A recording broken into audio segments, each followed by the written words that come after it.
שלום איריס, תחשבי על הגבר שלך, עכשיו תחשבי עליי. עכשיו תרגישי טוב, תהי בריאה, תבואי הנה, ניכנס לאמבטיה, ניקח את הלופה הזאת. כלומר, תרגישי טוב.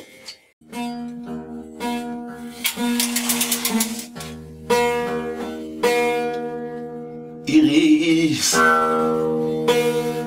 תרגישי טוב, תהי בריאה כמו דוב, תחזרי אלינו במהרה, תלמדי אותי איך לנגן על גיטרה. איריס! הרגשתי את זה, הרגשתם את זה? כאילו האנרגיה ששלחנו לה עכשיו